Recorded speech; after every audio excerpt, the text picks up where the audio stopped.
So in this video, I want to kind of go over building a more complex module as far as using Terra module. And the reason for that, a lot of single resource modules may not be of use for engineers who are looking to deploy large environments or build out modules that can design and build complex environments in minutes. So with that, in this video, I'm going to go ahead and go through the process of building a typical design that a lot of cloud providers and cloud engineers deploy, which is a hub and spoke networking model. So basically, I'm going to go through and find all the different resources that I need and describe my requirements and the target resources and generate that code. So to do that, if you go to Terraform's website, as you can see, it shows some example URLs. You can get them from the registry links as well. I find it better if you go and get the GitHub Markdown files, which actually pulls down the raw HTML Markdown file and uses that to build out your code. If you need help finding your particular provider's GitHub registry docs, if you go to the registry provider in Terraform and you go to report an issue, it'll take you directly to their page and you can just click on code. In there, you'll typically find like a docs page or something with website or something, but you'll see those HTML markdown files inside of there. So website, docs, and D for the data resources and R for the resource blocks. Now inside of there, I can just go ahead and start searching. So I know I'm going to need a resource group. Terra is smart enough to know that if you're building a virtual network and you don't provide the resource group one, it knows that you need to put that in there. But I'm going to go ahead and add that anyway. So look for resource group, and again the one with the R. And then inside of that, I want to then start deploying. And the order of operations doesn't matter. It'll detect that based off the arguments and what it needs. So then I know I need a virtual network.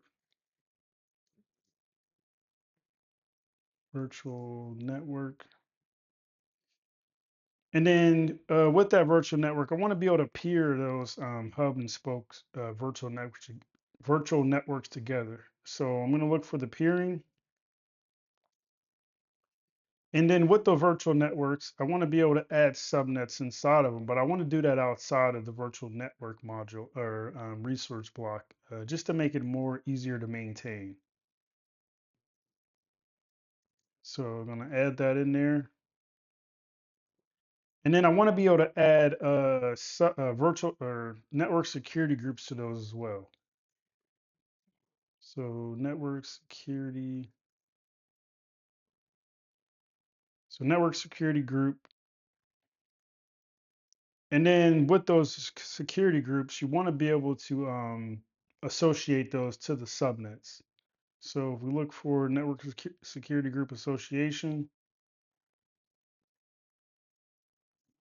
you can then take that and provide that down there. So we got a couple different resource blocks here. So the resource group, the virtual network, the peering, the subnet, network security groups, and then security group associations. Now you might want to add things like NAT gateways or public IPs to the NAT gateway, things like that. So it just depends on how many resources you need and how you want those all to come together. And so you want to kind of give it a good description here too. So just to kind of help guide its path. So I want to build a hub and spoke design that allows me to add subnets to the virtual networks.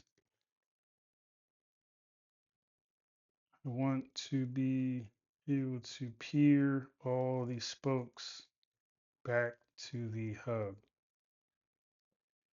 All right, so just kind of brief, just requirements. You can make it more or less than what you need, but you want to do put something in there. And then, so then I'm going to actually target my resources. Again, the target resources is for when it pulls down these markdown files, if there are other example code in there, you don't want it to maybe grab something that you're not really interested in, whether it be like a virtual network gateway or something like in an example attached to the a particular subnet.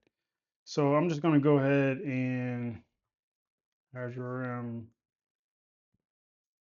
resource groups. So I had these in here before. Just want to clean up. Yep, so we got all that. And then I want to name my module. So the name module is so that you can reference it later. So I'm just going to call it Azure Hub Spoke module. And then I'm going to go ahead and generate my module here. And so while this generates, it doesn't take too long. It just depends on how complex the module is, usually less than about a minute or two. But what it's doing here is it's actually pulling down all of those GitHub files and it's planning the module structure. So to keep it simple, it's always going to give you a main.tf, a variables.tf, an outputs.tf, and a readme.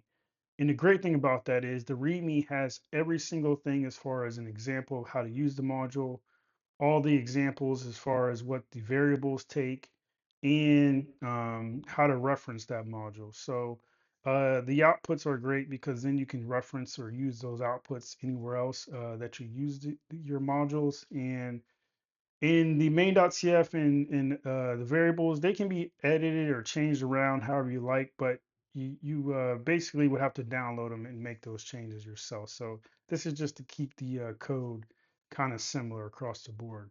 So now that this generated, don't worry about the top section here, but as you can see, we have a resource group, virtual network, and then our subnets, the network security groups, the associations, and then it broke it down into resource group for the spokes. So it's going to actually have like a spoke resource group in a spoke VNet, and then you got your spoke subnets and then your spoke network security group. So they broke it down to where your hub and your spoke kind of have separate um, separate paths and how you're deploying things. And that can kind of be good or bad depending on your preferences. You can go and edit this anyway, but you see you got your different peerings.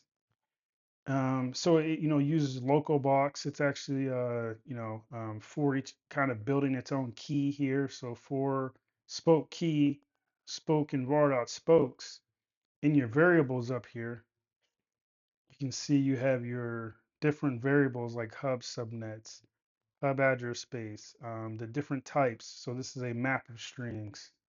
Uh, this is a true or false. Do you want to allow gateway transit? Your spoke variables is a map of objects. So you can see all of this has been built out to make it a lot easier. You got your outputs, and then the great thing is, like I was mentioning, is the README file. So the README kind of gives you an example that you can utilize to build this out yourself, and then also, apply any changes that you would need. Now, again, with any type of code that gets generated, you always want to test this and make sure that naming conventions match up for what you want. There are, any type of different variances as far as how it's, utilizing certain variables. So again, this gets you a lot of the way versus, having to, rely on spending days and weeks copying code and, trying to figure it out yourself. So then you can save or you can download the module. So I'll go ahead and hit save module. And so it's going to save it here. So if I go back to my dashboard, you'll see under the generation history, there's a saved module here. It says 2 resources, but I wouldn't really worry too much about that. If I go into view, you'll see all the different stuff there that you can edit. And then you can save those changes. You can delete the module. You can download the module as well. If I download it, it's going to download it as a zip file. And then I can open that and edit it how I please. So again, that's one example of building a hub and spoke design using Terra module. If you have any questions, feel free to drop a comment down below. If you have any use cases that you would like me to kind of demo or see if this would work for whatever you're using, drop a comment down below. I'll be sure to build out a module design of your choice and post it to my GitHub, and hopefully it helps you along the way. Thanks again for tuning in.